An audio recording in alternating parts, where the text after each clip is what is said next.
Hello मित्रों, नमस्कार। मेरी कहानी उन लोगों के लिए है जो कठिन परिस्थिति में गुजर रहे हैं, जो कठिन समय से गुजर रहे हैं। एक आदमी जो हाई स्कूल की शिक्षा भी पूरी नहीं कर पाया, वह इतने गरीब परिवार से था कि खर्चा चलाने के लिए उन्होंने अपनी किशोर अवस्था में ही नाश्ते की रेहड़ी लगाने से लेकर पेट्रोल पंप पर तेल भरने का कार्य भी करना पड़ा। ऐसे लड़के ने जब एक वर्द के तौर पर दुनिया को अलविदा कहा तो उनकी संपत्ति का मूल्य 62,000 करोड़ रुपए से भी ज्यादा था। अगर आप अब भी इस शख्सियत को नहीं पहचान पाए हैं तो हम बात कर रहे हैं धीरूभाई अंबानी की।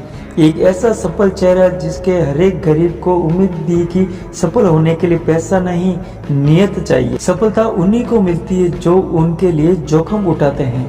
धीरूभाई ने बार बार साबित किया है कि जोखिम लेना व्यवसाय का नहीं, आगे बढ़ने का मंत्र है।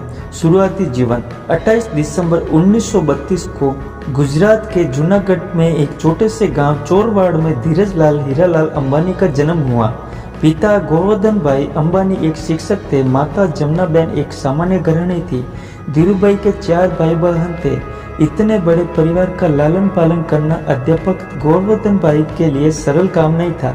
एक समय ऐसा आया कि आर्थिक परेशानियों की वजह से धीरूभाई को पढ़ाई बीच में ही छोड़नी पड़ी। उनकी स्कूली शिक्षा भी अधूरी रह गई थी। पिता की मदद करने के लिए धीरूभाई ने छोटे मोटे काम करने शुरू कर दिए। व्यावसायिक सफर की शुरुआत। एक उदाहरण की हर एक सफलता के पीछे ढेरों असफलताएं छुपी होती हैं। धीरूभाई अंबानी पर एकदम सटीक खरी उतरती हैं। पढ़ाई छोड़ने के बाद पहले पल धीरूभाई ने फल और नाश्ता बेचने का कार्य शुरू किया, लेकिन कुछ खास फायदा नहीं हुआ। उन्होंने दिमाग लगाया कि गांव के नजदीक स्थित धार्मिक पर्यटक स्थल गिरनार में पकौड़े बेचने का काम शुरू कर दिया। यह काम पूरी तरह आने वाले पर्यटकों पर निर्भर था, जो साल के कुछ समय से अच्छा चलता था, बाकी समय उसमें कोई खास लाभ नहीं होता था। धीरूभाई ने इस काम को भी कुछ समय बाद बंद कर दिया। बिजनेस में मिली 2 पहली असफलताओं के बाद उनके पिता ने उन्हें नौकरी करने की सलाह दी। धीरूभाई के बड़े भाई रमणीक भाई उन दिनों यमन में नौकरी किया करते थे। उनकी मदद से धीरूभाई को जब यमन जाने का मौका मिला, वहां उन्होंने सेल कंपनी के पेट्रोल पंप पर नौकरी की शुरुआत की। महज 2 साल में ही योग्यता की वजह से प्रबंधक के पद पर पहुंच गए। इस नौकरी के दौरान भी उनका मन उसमें कम और व्यवसाय करने के मौकों की तरफ ज्यादा रहा। उन्होंने हर एक संभावना पर इस समय में विचार किया कि किस तरह वे सफल बिजनेसमैन बन सकते हैं। 2 छोटी घटनाएं बिजनेस के प्रति उनके जुनून को बयां करती हैं। यह घटनाएं उन समय की हैं जब वे सेल कंपनी में अपनी सेवाएं दे रहे थे। जहां वे काम करते थे वहां काम करने वाला कर्मियों को चाय महज 25 पैसे में मिलती थी, लेकिन धीरूभाई पास ही एक बड़े होटल में चाय पीने जाते थे, जहां चाय पीने के लिए 1 रुपया चुकाना पड़ता था। उनसे जब इसका कारण पूछा गया तो उन्होंने बताया कि उसे बड़े होटल में बड़े बड़े व्यापारी चाय पीने आते हैं और बिजनेस के बारे में बात करते हैं। उन्हें ही सुनने के लिए जाता हूं ताकि व्यापार की बारीकियों को समझ सकूं। धीरूभाई ने अपने ही तरीके से बिजनेस मैनेजमेंट की शिक्षा ली, जिन्होंने आगे चलकर वाइटन और फाउडन ने पारंपरिक तरीके से डिग्री लेने वाले को नौकरी पर रखा। इसी तरह दूसरी घटना उनकी पार की नजर और अवसर ढूंढने की क्षमता को और इशारा करती है। हुआ यूं कि उन दिनों में यमन में चांदी के सिक्कों का प्रचलन था। धीरूभाई को एहसास हुआ कि इन सिक्कों की चांदी का मूल्य सिक्कों के मूल्य से ज्यादा, और उन्होंने लंदन की एक कंपनी को इन सिक्कों को गलाकर आपूर्ति करनी शुरू कर दी। यमन की सरकार को जब तक इस बात का पता चलता वे मोटा मुनाफा कमा चुके थे। ये दोनों घटनाएं इशारा कर रही थी धीरूभाई अंबानी के पास एक सफल बिजनेसमैन बनने के सारे गुण हैं। यमन में धीरूभाई का समय बीत रहा था कि वहां आजादी के लिए लड़ाई शुरू हो गई। ढेरों भारतीयों को यमन छोड़ना पड़ा। इस परेशानी के आलम में धीरूभाई को भी यमन छोड़ना पड़ा। ईश्वर ने सफल बिजनेसमैन बनने के परिस्थितियों की घटनी शुरुआत कर दी थी।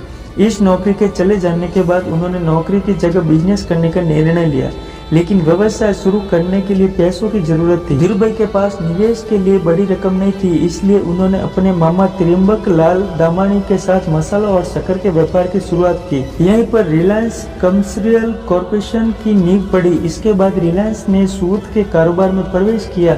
यहाँ की सफलता ने धीरूभाई के कदम चूमे और जल्दी से ही बॉम्बे सूत व्यापारी संघ के कर्ता धर्ता बन गए। यह बिजनेस जोखिमों से भरा हुआ था। उनके मामा को जोखिम पसंद नहीं था, इसलिए जल्दी ही दोनों रास्ते से अलग हो गए। इससे रिलायंस पर कोई खास फर्क नहीं पड़ा और 1966 में रिलायंस टेक्सटाइल्स अस्तित्व में आया।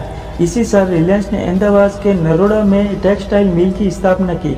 विमल की ब्रांडिंग इस तरह की गई कि जल्दी ही यह घर घर में पहचाना जाने लगा। विमल का कपड़ा बड़ा भारतीय नाम बन गया था। विमल दरअसल उनके बड़े भाई रमणीक लाल के बेटे का नाम था। इन्हीं जब संघर्षों के बीच उनका विवाह कोकिला बहन से हुआ, जिनसे उन्हें 2 बेटे मुकेश और अनिल तथा 2 बेटे दप्ती और नीना हुए। उन्होंने उसके बाद कभी पीछे मुड़कर नहीं देखा और रिलायंस कपड़े के साथ ही पेट्रोलियम और दूरसंचार जैसी कंपनियों के साथ भारत की सबसे बड़ी कंपनी बन गई। इन सब के बीच धीरूभाई अंबानी पर सरकार की नीतियों को प्रभावित करने और नीतियों की कमियों के लाभ कमाने के आरोप भी लगते रहे। उनके नुस्ली वाडिया के बीच होने वाले बिजनेस घमासान पर भी बहुत कुछ लिखा गया।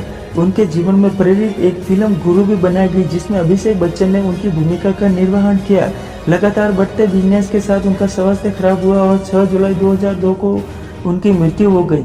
मृत्यु के बाद काम को बड़े बेटे मुकेश अंबानी ने संभाला। इसी के साथ आज की स्टोरी सफल इंसान की कहानी समाप्त हुई। कल मिलते हैं नए टॉपिक के साथ, तब तक के लिए जय श्री राम। हमारे यूट्यूब चैनल MS बाबा माइथोलॉजी सब्सक्राइब कीजिए, लाइक कीजिए, कमेंट कीजिए, शेयर कीजिए। धन्यवाद। जय श्री राम।